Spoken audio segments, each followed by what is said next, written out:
la connexione aquí está bien. Okay, let's see if it works now. The second time, the technology has been not helpful. Okay, let's see. Wait for Rodrigo.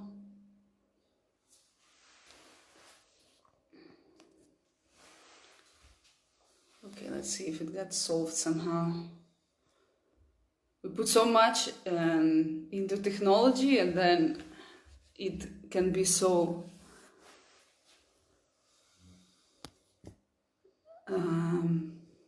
how do you call it? It's not trustworthy always, the technology. So all this like depositing all your stuff in your phone, like many people do, like with their credit cards and all their contacts and everything, is not, I think, a good idea really. So let's see if now it's gonna work.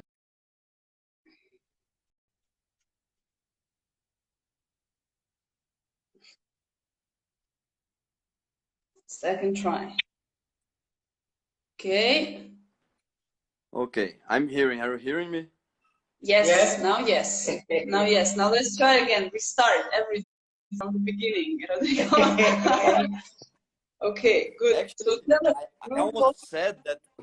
I almost said that it would be better for us to try on the YouTube live because a lot of people are using the IG at the same time these days. okay. Yeah. Well, maybe next try will be next time, hopefully, because we're supposed to see each other in a couple of days, and only via technology it's possible now, unfortunately. Okay, so what we've been talking about, the community, that you created something really impressive in Brazil, and talk about this.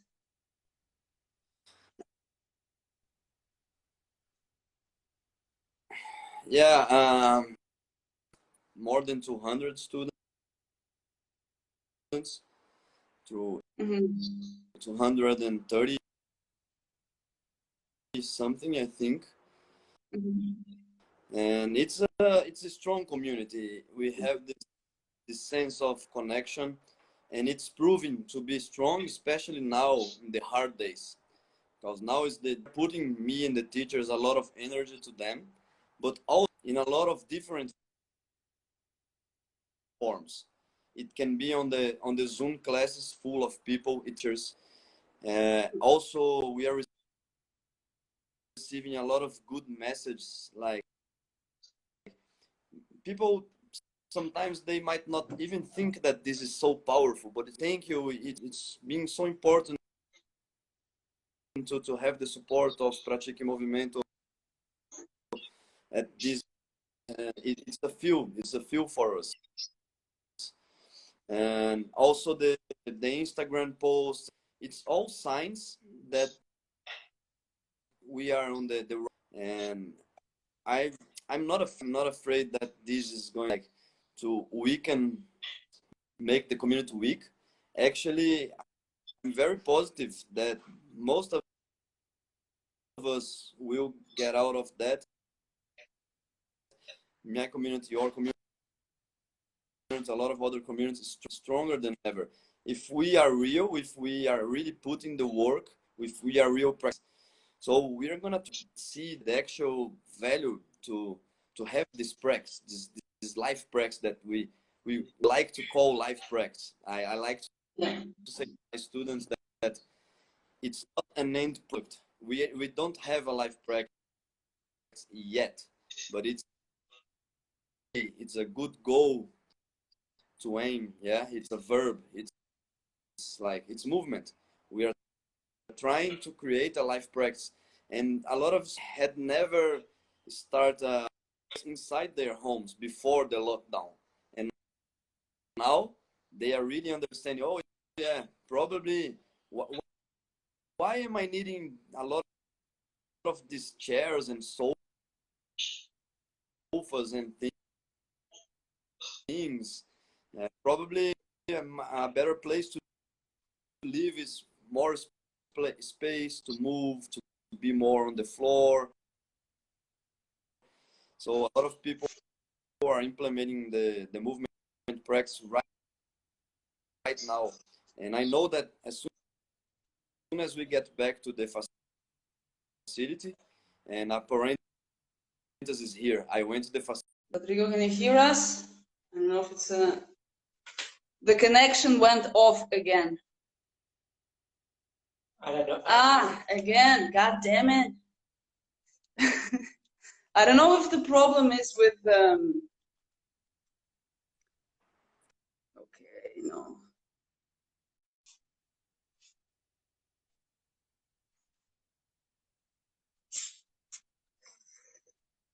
Ugh.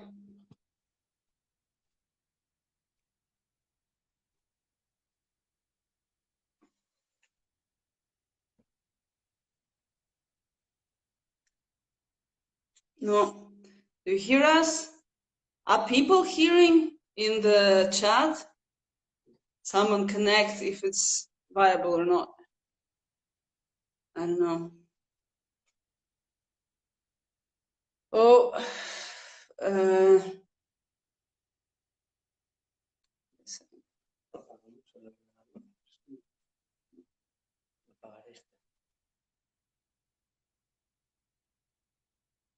only us. Yeah? That's weird because I cannot hear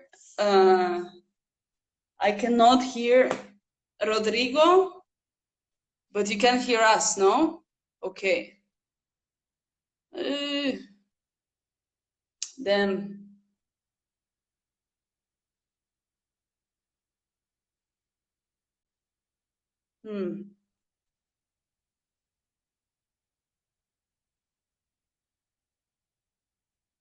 maybe it's a microphone.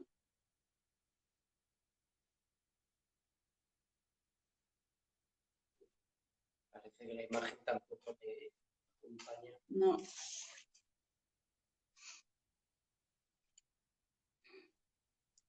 It's a weird thing. Ah, the video stopped now. Okay. Problems in the last in the live slot again. Okay. Let's see, Isabella. Maybe. I'm trying phone right now. Now we can hear you. Now we can hear you, and the phone is. Yeah. I turned off my phone. I'm with Isabella's phone right now. Okay, yeah, we got it. Okay. Now we can hear you. And the image looks good. The image is fine. For guarantee, talk a little bit about your community. Are you dealing with that? At least all the people are hearing you well. Okay, good. We've been doing the same things. We've been connected with our students online and received a lot of support. This is like the most important thing, I think, that obviously there's previous work that was done and like the intent to make people understand the importance of the practice and what it is all about, and the community, the building of the community was also like a big part of it. And when it all happened, we received really a lot of support from people. So yeah, it's not only like I'm trying to give something, but they give a lot back. This is very important, I think. And the feeling of the community and the feeling of community internationally, with you guys, like we've been talking, and checking on each other and with other people, across the globe.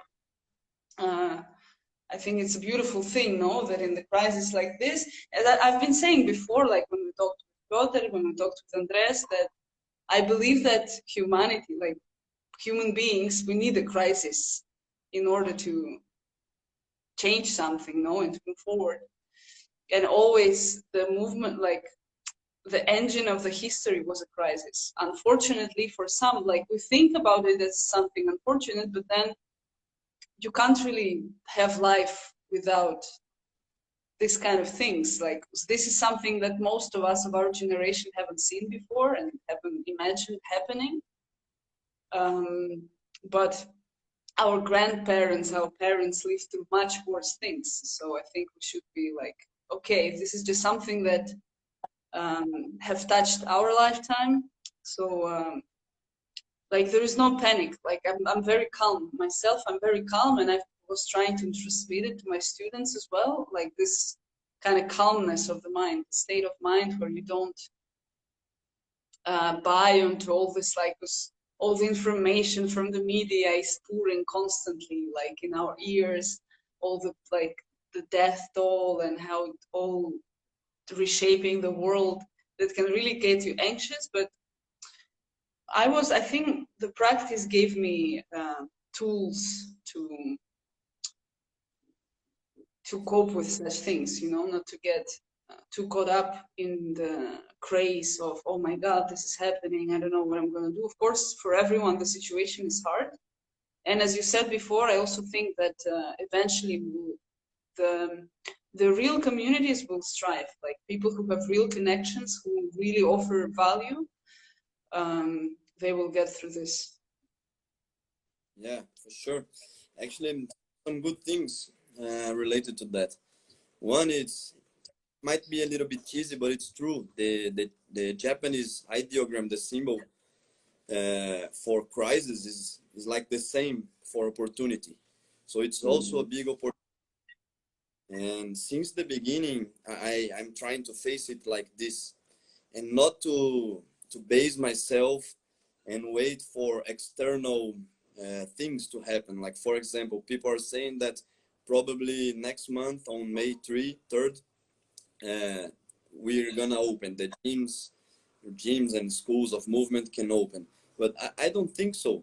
And actually, I hope so, but I don't even make myself believe in that. For me, right now, when I send this message to my teachers, our reality is this one. How can we do the best that we can in this reality? So we do not base ourselves on external things. And the other thing is, people in our practice, this is it's a very good opportunity to practice that. People usually wait for the right conditions, for the right moment to start practicing. But there is no right moment, there is no right conditions. And I keep saying this to my students. I know you might say this as well. We have to practice, because we received this from the top, from Ido and from our teachers. There's no right conditions. So we are used to do it, to work. Okay, I'm confusing, I didn't sleep well, but I have this cognitive practice today. I have to solve this puzzle, this movement riddle. Let's try to do it. And right now, it's a good opportunity to train, to practice. Okay, I'm not sleeping good. I'm full of stress. I'm working from home. I'm lazy, but let's try to practice right now, because there's no good, perfect conditions. And also learn how to use the practice to help us. Because, like, sometimes, okay, I'm sick, I have a flu, I don't want to practice. Sometimes I receive this from my students. Okay, sometimes it's good to listen to the body, but like I said on the last live with the guy from MMA facility, if we just listen to our bodies, sometimes we won't even get out of the bed. But yeah, That's true. or sometimes, okay, now it's time to rest, it's time to take a step back, but now it's time to practice and try to use the practice to heal. Like, okay, I'm full of fluids here, and I'm gonna do some neck work and stimulate the circulation and put a good music and relax. And okay, I use the practice to heal me as well, because it is a life practice. It can be used to therapeutical parts as well. And this is the magic and the good things to work with tools. Yeah, tools, yeah. they don't serve for one thing. You have a tool and you wait for the problem to happen, and then okay, this tool serves to for this. So it's nice to have a practice that gives tools for us, and now it's a good time to use these tools. Yeah. The affordances principle, no, that Marcello was talking last time. I really like this concept, no? When you have a knife that you can cut with, but you can also use a knife to screw a bolt, no? When you don't have a screwdriver at your hand. That's a good, and I'm thinking about this way. I'm thinking about the practice as well and all the things that we're doing. So yeah, it's very helpful. The thing is that also what I found, I always had a discipline, because for the first like 2 years with when I started doing online coaching, I was doing it by myself. I didn't meet Danny even yet. I didn't know nobody. I was just doing like this crazy 6 hours of strength and mobility work a day by myself. And for me, for a long time, it was a little bit hard to kind of have an empathy to people who don't have discipline to do the training.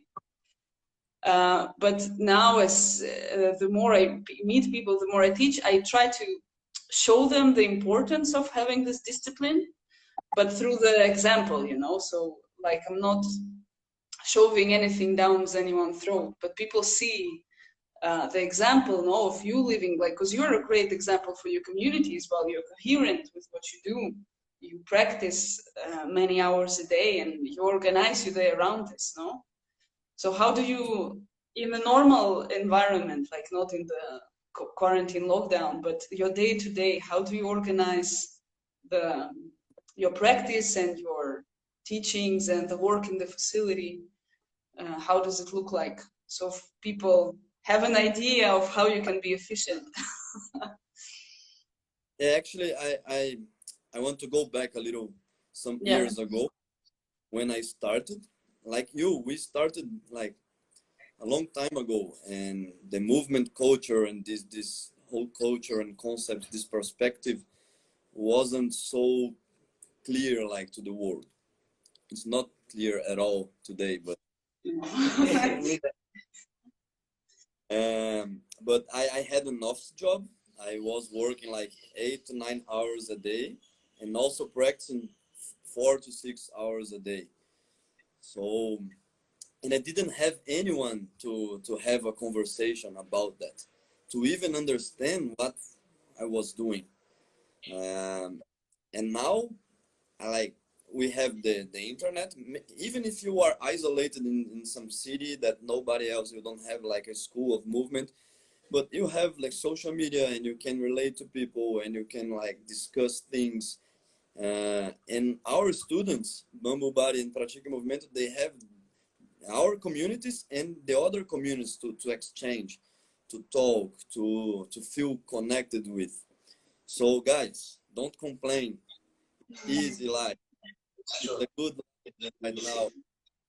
You have at least somebody to talk about that. Sometimes I send a lot of messages to you, also to Jonathan Clayton, Zach, Matthew, my other friends from movement. Sometimes I just need to put out some things with Belle as well. My partner is always here, but sometimes I really need to put some things out for people who understand the struggle, the challenge, and now there are a lot of people, like people from Pratica, 200 students to exchange information between them, and we have channels of communication, have WhatsApp group and Facebook, and yeah, so it's a good time. During my daily life, it's it's like Ido used to say that, but there are different kind of mountain. He said, I don't need to go to the mountain to practice because I live in the mountain. And he really lives. He lives in, it's another level of mountain. The mountain that he lives, it's people don't have an idea how much work, research, and he does in his life. He like gave up of a lot of things, and he put like some energy that's out of reality. My mountain is a little bit different, but it's also a mountain, but it's Rodrigo's mountain, not Ido's mountain. I wake up like 4:30 in the morning, and people, oh, 4:30, but I sleep like a baby. 9 o'clock, I'm sleeping. 10 o'clock is already late for me, but I wake up 4:30 to do my internal practice and to do my breakfast after that. Like lazy, no cell phones, doing my things. Sometimes listen music, sometimes podcasts. Then I go to teach. I teach the first class every day in the facility, 6:20. So 6:20 a.m. I'm teaching. It's a 2-hour class. So as much as I can, I try to practice with them. But when it's like putting the quality of the class is lower, okay, I cannot practice right now with them. But as much as I can, I try to practice with them so I can already put some good amount of work on these 2-hour classes, and then it's my time. Then until lunchtime, it's my time to practice. Sometimes I like to put recently when it's Sunday night or Monday morning, I used to write down like all my schedule of the week, and I put on the closet, so I in a place that I can see constantly. The last 3 or 4 months I'm doing this, and it's a good cue for me. It worked really well, so I don't stay lost. Like, okay, I taught the class now and I'm free. No, this amount of freedom confuses more. So it's Yeah. better to. We know this well. We use this concept a lot on the classes. Shai talks a lot. Ido talks a lot. Restrictions that freedom to us. So I like to put these restrictions. So I practice until lunchtime. I have lunch. I sleep every day after lunch. A siesta, yeah. In Spain, Yes, it's yes. huge. We also Every do. day, hour. I sleep after lunch. Then I do some more cognitive and mental work, or work on the computer, or read a book. Um, I, and when it's 4 p.m., another session, and then usually I teach again at 6 p.m. in the evening. So yeah, I try to put as much work as I can. And when it's weekend, people might say, okay, now you rest. No, actually, weekend is the time to put more work, because our rest, what we like to do, is practice. So yeah, now I have, and I also Yeah. have a good, I like to call it as a hobby, because I think that hobby is a small thing. I have a Yeah. craft that crop farming, and guys, it's not gardening, it's farming. It's heavy. I work a lot, like Sunday morning, 4 hours, sweating, like carrying things and digging holes, and it's really movement practice, and it also taught me a lot of good things. Yeah, it's a little bit of my routine. Yeah. Yeah, I remember when I was little, my grandmother made me plant potatoes and then pick them up. Because like in Russia, they just send kids to their grandparents, for the whole summer. And then I had to like also work in the garden because my grandmother went through Second World War and she had this idea that she needs to always grow her own food just in case. So that's why all the pickles, she was pickling tomatoes and the cucumbers and potato always. And yeah, I know what you mean. I haven't been doing it since like I finished school, but yeah, I know the value of work because like you go there in the field, and then the whole day you're digging, and then you're just dead. So it's Yeah, cool. What made you start doing this, the gardening? When did you start? it's 4 years ago, 2 years ago. 5 years ago, and now your grandmother was right. Now it's proved.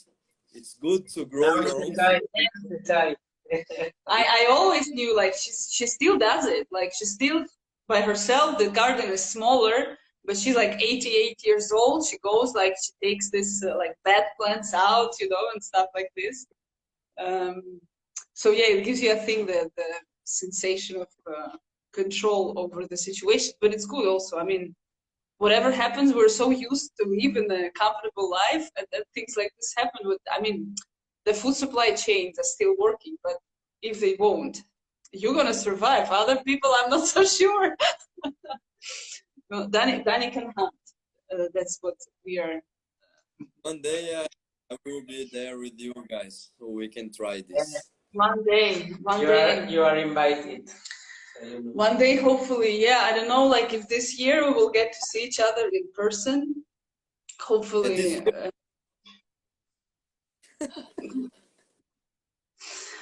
We'll see. Yeah. So, and tell a little bit more. How did you how did you keep the practice when you had like the normal job?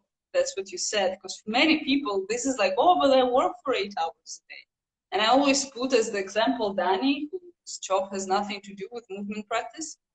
And yeah, from someone like you who is like completely obsessed with this stuff, how did you manage this when you didn't have? Because now I also have a very similar schedule to yours, not 6:20 class, because in Spain people don't wake up so early. At 7 to 9.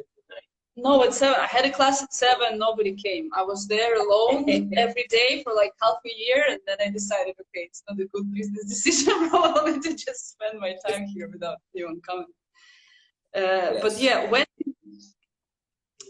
when you did like have a normal people's job, like how did you keep the practice, you know? Because this is for many people, oh, but I have job, but I have kids, like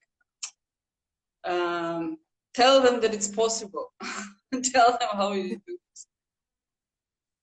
Yeah, actually, a lot of students that are even listen to this, they can be like better examples than me, because they have jobs, they have 3, 2, 4 kids, and they have a lot of things to do, and they are there every day. They are doing the work. Like there are a lot of things related to that. One, if you want, you do it, and if you start to put some energy on yourself, on a physical practice so complex like ours, you will thrive in other aspects of life. So this is something that I receive a lot of good feedbacks from the students. Like you can't imagine how much after I start to be a student, my life got better in terms of relationship with my son, in terms of relationship with my boss, in my job. So it's possible. It's not even just possible, but it will make easier to be in the job. And if you don't like the job, this is also a good feedback that I receive from my students. And if you don't like the job, to have this kind of practice that challenges you every day, it's a good opportunity to create balls and leave the job. A lot of people left, and they like sent me like some grateful message saying, you don't know how much of importance was to be a student and to learn that things, and it's totally related to me have like this courage to leave my old job. But yeah, this is also a huge thing. Like this practice stimulates people to create conditions in their lives. It changes their lives. Maybe you start to be more inside your body, more connected to your body, and then you realize, okay, I'm neglecting all of that, and I'm putting this amount of time in the work, and I'm having this position on that business, but I don't need this position. I can have some other realizations in life not related to the job. So yeah, for me it was easy. I don't know if I'm a good example, because I loved the practice. I really loved the practice. So I worked a little bit in the morning before the job. Then I went to the job, driving, sometimes with bike. And I spent 4 hours there, lunchtime, practice, and then have lunch. Siesta, of course, after lunch. Get back to the job. And then the third session. So usually Ido gave me on the online coaching the AM and PM session. I had to just little changes and instructed myself like, okay, I cannot have like this 2-hour session here, this 2-hour session here. I have to break it down how I'm gonna do it. It's also some it's also some things that I'm trying to pass to my students right now. I gave them some programming twice a day, like AM, PM. Some of them, oh, but I cannot do this twice a day. Okay, how can we learn? We are like chatting on Zoom classes after each class. How can we learn how to organize ourselves? We have to understand a little bit about the traditional part of physical training. Like we have to know periodization, like agonists, antagonists, some terms. Okay, these I can combine. If I do this kind of work, I need at least 48 to 72 hours to recover. Oh, this I can do every day because it's different muscle fiber. It recovers a little bit faster. So this is also a huge thing for us, for the community, for the culture, that we are not trainers, we are educators. I'm constantly saying this. I don't want you to be dependent on me or to be dependent on the facility, on the roof and the wall. No, I'm trying to give them education. And I remember in the beginning, some people, like some PE teachers and personal trainers, but if you explain them, they're gonna leave you. They won't need you. Two things. First, if they leave me, it's okay. It's good. I planted the seed, and now people are free to do whatever they want. But if you are really doing your work, if you are really living in the mountain and putting some work and studying and practicing, people are gonna be with you because they're gonna see like, okay, this guy is real. This school is real. What they're trying to do is real. So I want to stay close to these people. So yeah, some thoughts. I traveled a little bit, but that's good when the conversation goes in a different ways. Because I also think I also try to make my students understand that I don't want them to like be dependent on me all the time. And actually, at the beginning when it all started, I was reluctant to give Zoom classes. I was like, I'm going to give you each personal programming, and you're going to do this. But then some people, they are enclosed alone at home. They have nobody to talk to, and they were really asking me to give the class. So like I give them some internal practice in the morning, and then I give the classes in the evening. But still, all the like mobility work and other like stuff that can be done by themselves, I gave them the programming and said, like, you have to do it. If you want to really get better at the things we're working on, like you have to responsibilize yourself and do the practice by your own.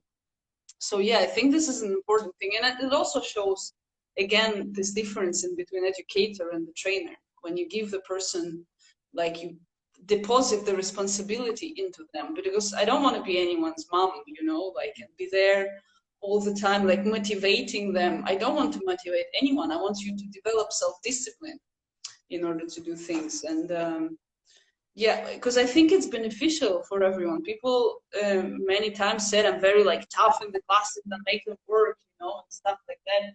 And some people over the time they left because of this, no? Because I closed the door like 5 minutes after the class started, people can't come to the class. And I don't care if you were traveling, like, of course, if you like stuck in the traffic and people write me a message that I'm sorry, I'm going late, this is fine. But usually like 5 minutes after the class, the door is closed, so like, I'm sorry, you know the rules, like you just can't, you have to respect my time and your time and of all the other students in the class.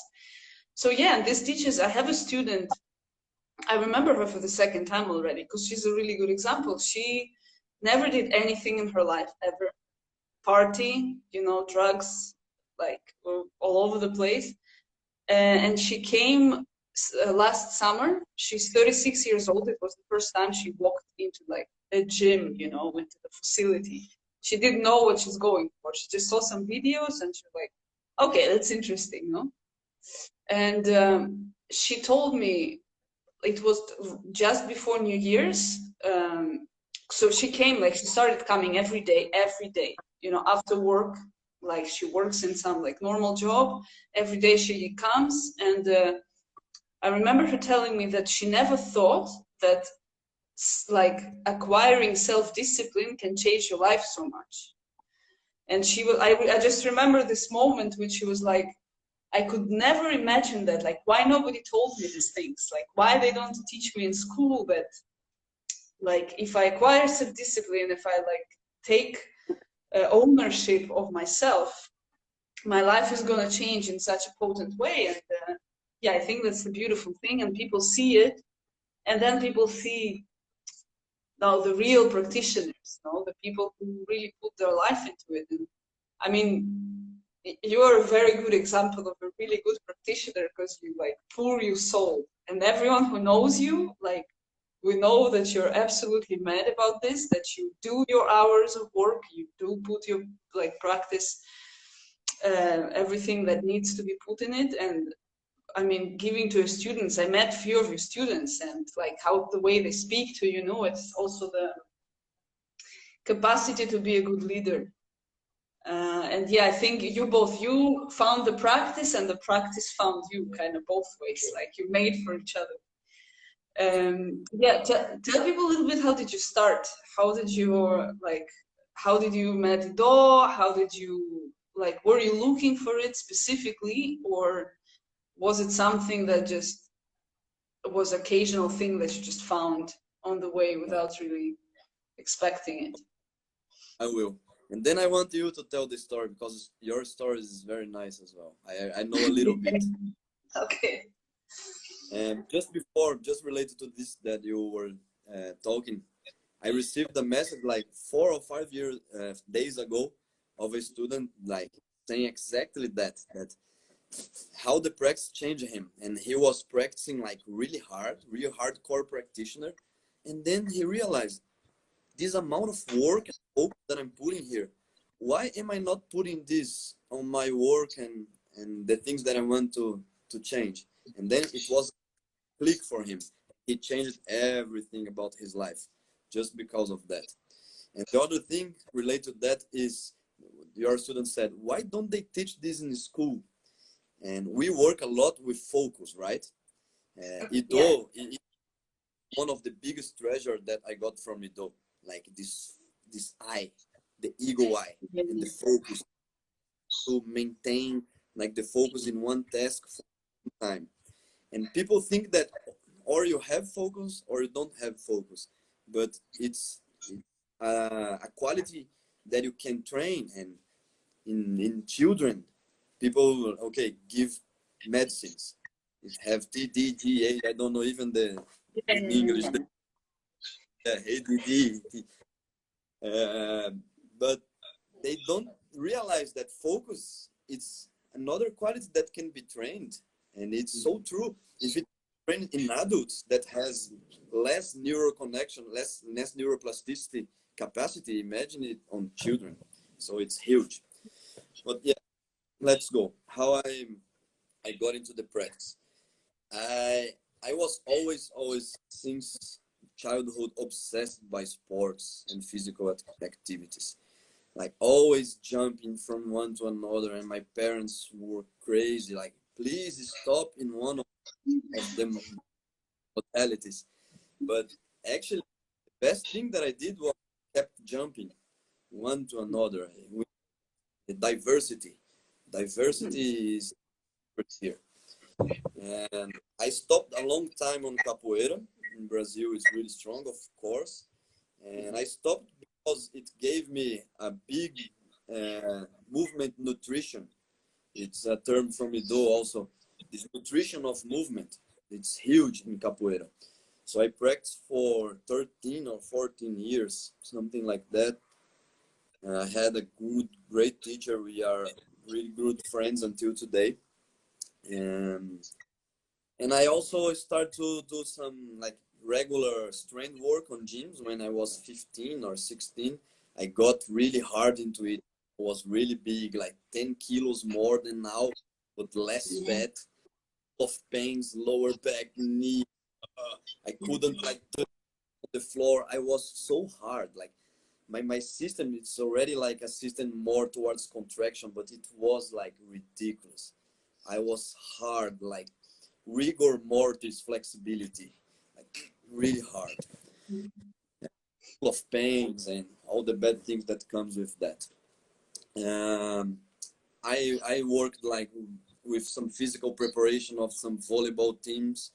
I work as a capoeira teacher. I work as a personal trainer, regular gyms, like this functional thing before it was called functional. This word that don't in the way that they No. it. And then I live in the capital, Brasilia. I started to study for this public job that I got into it. I studied for 2 years and then I was there. I don't even know when I made this decision. Like it was so automatic, like just following the population, the cows, yeah. Yeah. There for 3 years, work office job, which I don't remember this as a bad thing because it also gave me a lot of things. This capacity to sit my butt in the chair and study for 2 years, and also it gave me money. I was with a good amount of money at the time, and then a friend showed me. Actually, this friend is Daniel. You knew him. He went to Barcelona. He practiced with you guys. Daniel Cuba, no? From Rio. Brazilian. Okay, another one. Okay. Yeah. And he showed me videos. Yeah, he showed me some videos of it though. And the first time I saw it, okay, yeah, it's cool. If I train, I can do it. Yeah, some ego, yeah. It raised. And then I started to see the interviews, and I didn't know English at that time. And then I saw some interviews with Bella, and she helped me a lot with the translation. Then I started to had plenty of time on my job. So I started to translate his old blog. The old blog is a treasure to Portuguese. And it just learn movement and to learn English at the same time. And I started to consume everything that he has put on the internet. And then we had some Movement X in Miami. I went to Miami. As soon as I got there, I usually, when I was on my environment here in Brazil, I go to the places and I was always the guy that can do the things, very athletic. Okay, I can do. When I went to the Movement X, we had like some more old practitioners. Sean was there, and they were doing like handstands and already flagging and some muscle ups and didn't have nothing of that. And I said, fuck, I'm a child. I don't everything that I tried to do all my life, study and training, and they took this to another level. And as I got back, I started doing coaching. And at the same year, I went to Australia for an internship. And then it escalated more and more and more. I just spent a month there with Ido after the internship. I went to Thailand for the movement camp. I brought him to Brazil. I went to Copenhagen for the EMMM. I didn't stop. I was like totally, what's the word that Ido? Obsessed. Totally obsessed. Right. Obsessed like in a whole new level for me. I found something that made sense for me. And I started to teach this to some people.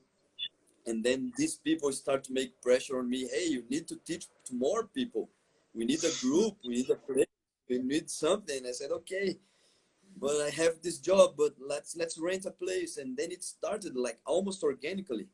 People like said, hey, the world need this. We need this. Come on, teach more people, do it more. And it happened. It just started to grow and grow and grow. And I think that if you really love what you do, you are good in what you do, and people need what to do, there are no secrets. It will happen. Put work. I put a lot of work, a lot of money. Let's not talk about. Yes. But it's a good, I think there should be a filter, because I remember the CMM in Copenhagen. I was there as well. It was like 6 years ago or something, 5. But it was like one of the first events, like, no, because I couldn't travel for over 5 years. And yeah, this summer with the EMM, I went. About your story. Yeah. Because you couldn't travel, it's so nice. Yeah, it is.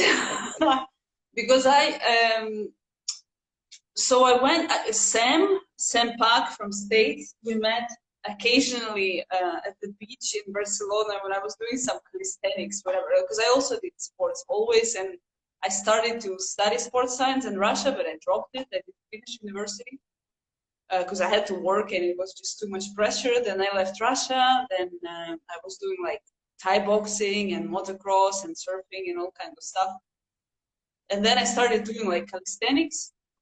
And then I met Sam, and she like, I was asking, because I was also working as a trainer, and I had a guy with an injury, and I couldn't help him. I didn't have really information on how to help him properly. And Sam was like, yeah, look up this guy. She told me the name, and I looked it. I saw the self-dominance video. That was the first one I saw. And I spent, I remember, 5 hours this day looking through all the videos that he had online, reading through the blog. I was like, what the fuck is that? And I wrote summer, and the next day I paid online coaching. It was just like, I have to do this. And then after maybe 4 months, I went to the first event in Prague, to the Knicks. And then following summer, I went to hand balancing, they still were giving, and then to EMM and in the locomotion. So it was like, I went full on. And then after EMM, 5 days after EMM, my visa got expired. And there was a decision, either I go back to Russia or I just stay in Spain, because, you know, and I stayed in Spain, and for 5 years I couldn't travel. But I was so obsessed, I continued doing online coaching. And then I was like, I can't travel, but I can bring him here. Like, so I organized Movement X in Barcelona. And then when I like actually met him and got to talk to him, and it was just like a mind-blowing experience. And then we organized a course set, then motion, like other events. Then I traveled to creative movement tools with Shai. Then I traveled to internship to Berlin on 3 trains. Yeah, I couldn't travel back then yet, and I traveled on 3 trains to Berlin, putting myself in danger of being deported from Europe and banned from Europe for 10 years.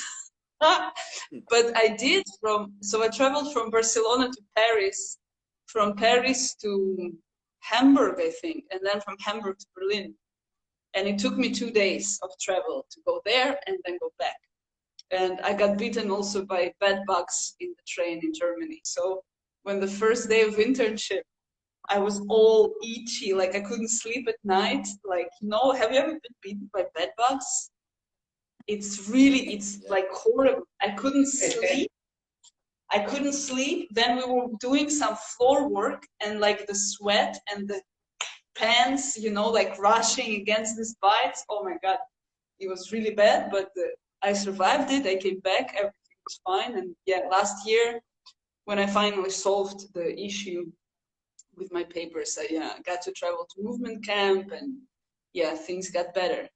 Was supposed to travel to it again, but I remember this moment when I got completely like, okay, this is what I want to do. Like it makes sense, and I'm gonna put my all my eggs in this basket. It was just like, I have no other. I went to, at the beginning, okay, I'm gonna go to this workshop and see what these guys do and that guys do. But I was just like, there is no one who gives me as much. Also, Ido as a person and as a teacher, like the leaps of growth are so quick. So I was just like, if I don't want to stay with this person, and if I'm not gonna take what he offers, then I don't really want to grow that much, maybe. Like, because everything else is good and it's completely legit, but I have never met anyone who does as much work, puts as much research and as many like thought into this, and who actually wants his students to rise and to grow and to become better people, become better practitioners. And I think everyone who has been for some time with him knows that. And yeah, I don't really see myself getting out of it anytime soon. So here I am now, and I mean, it gave me life because I also was when I met him, it was after like some really bad events, like my brother died in a motorcycle accident. So it kind of fell also into the soil of just numbing all the pain, but it also with time helped me to solve all the issues I have, like mentally, like, and it put me on the very right path. And now at the moment I can't, like, there is nothing that is like taking me off the balance. So this happened, like at the beginning I was like a little bit, but then I was like, okay, it just is like what I'm gonna do. I've lived through worse things. Russia in 90s is not, that's a different thing also. And I mean, also you in Brazil, it's not like it's very easy living, huh? In Brazil, I think there's always something that's like bugging a little bit. But it's cool because you're bringing, like, you're affecting the local community in a very positive way, because people need it, especially in places like Brazil. I think people need it. Oh yeah, has some problem. Not like you said, every place has his own issues. Here, I think that the ego might be a little bit like, okay, we always move. Who are you to teach movement? Yeah. But I think that's in every place has something like that, because we all live in a body. So now with the internet, everybody has his opinion, and like you live in a body and you have the opinion of your body, you think that you can understand something. Like sometimes I'm explaining to people some things that they asked, and as soon as as I start to explain, they say, okay, I got it. So it's this and that. And like, you think you got it? Okay, go there. Figure out, but you got it right away. Yeah. Guys, let me tell you, we have just 10% of battery. Okay. Problem in the beginning, so it's better to finish like winning this when it's good. Finish. Yeah. But it's good. I think it's important. And when I'm doing this, like, and I talked to you, the other day we talked with Andres in Spanish, which was, I think, really important, because there is nothing in Spanish really like coming directly, from the source. There are a lot of interpretations that are not exactly what it is meant to be. But yeah, and that's cool that people listen to people like you, all in the other places. It's also good that this crisis gives us this opportunity, to do this. You did another live with Zach. Also, I think that was great. And yeah, people should take a notice, and people should take an example of the coherence and integrity, and of how you really approach things like that with like full on just going into, because anyone who knows you like personally knows that you're very People that are really interested, in this movement culture, it's the best time to learn. Actually, it's I have for some students. He said that, man, congratulations for the work you are doing. Actually, I must tell you, I'm learning a lot more than if we were having just the regular classes. So yeah, it's making us step up and show ourselves a little bit more. Like I had the courage to put my face out and talk. It was unbelievable before that, but now it's happening. And thanks for putting some pressure to do it on me. You said, let's do it, and I tried to roll you, okay, like Brazilian way, let's do it tomorrow. No, the day after tomorrow. But I saw it. But it's good. People should, you should do it more, and people should listen more to people like you, because this is very inspiring for everyone. And yeah, maybe further on we do it on YouTube, so it stays over there for longer. Guys, it's a pleasure always. Well, we talk through other mediums. Thank you for doing this. Isabella, much love to you. Really, really glad you're fine. Really glad your community is doing well. And yeah, Thiago.